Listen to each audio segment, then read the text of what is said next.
Interlink app నుంచి ఇంత వస్తాయా? నా బెస్ట్ సజెషన్ నీకు ఏంటంటే, నువ్వు స్టూడెంట్ అయినా, ఫార్మర్ అయినా, ఎంప్లాయ్ అయినా, ఎవరైనా సరే ఈ అకౌంట్ క్రియేట్ చేసి పెట్టుకో. ఫ్రీనే, అకౌంట్ అయితే ఫ్రీనే. దీంట్లో మీరు చేసే పని కూడా ఏంటంటే చిన్నదే. దాన్ని చేస్తూ ఉంటే పర్టికులర్ టైం మేబీ డిసెంబర్ కావచ్చు, ఎంతో కొంత అయితే మీకు వస్తాయి.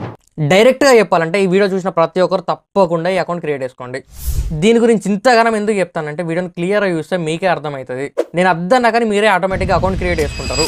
2013 లో బిట్ కాయిన్ వాల్యూ జస్ట్ $1 ఉండేది, అది ఇప్పుడు 77 lakhs అయింది. సో అప్పుడు మనకు తెలియదు, మన దగ్గర మొబైల్స్ కూడా లేవు. సేమ్ అట్లాంటిది ఇప్పుడు ఇంటర్లింక్ అని ఒకటి వచ్చింది. సో ముందు ప్లే స్టోర్ లో అయితే యాప్ ఇన్స్టాల్ చేసుకోండి. ఇప్పుడు సైన్ అప్ మీద క్లిక్ చేసి ఐడి క్రియేట్ చేసుకుని గుర్తుండే పాస్వర్డ్ పెట్టుకోండి. ఇప్పుడు గూగుల్ తో సైన్ అప్ మీ ఐడి అండ్ పాస్వర్డ్ తో లాగిన్ అయ్యండి. ఇప్పుడు ప్రొఫైల్ క్లిక్ చేసుకుని ఫేస్ వెరిఫికేషన్ అయితే చేసుకోండి. ఇప్పుడు ఇది ప్రెస్ చేసి కోడ్ ఎంటర్ చేయండి. 1000 కాయిన్స్ బోనస్ కింద మీ అకౌంట్ లో యాడ్ అయ్యి మీ అకౌంట్ అయితే యాక్టివేట్ అవుతుంది. నెక్స్ట్ 4 hours ఒకసారి ఆప్షన్ అయితే చూపిస్తుంది. ఇక్కడ నుంచి మీరు 30 కాయిన్స్ అయితే కలెక్ట్ చేసుకోవచ్చు. ఈ కలెక్ట్ అయిన కాయిన్స్ అన్ని మంత్ ఎండ్ కి విత్డ్రా అయితే చేసుకోవచ్చు. సో ఇప్పుడేం విత్డ్రా చేయొద్దు, మంచిగా దాచుకోండి. ఫ్యూచర్ లో దీనికి మంచి వాల్యూ వస్తుంది, అప్పుడైతే అమ్ముకోండి.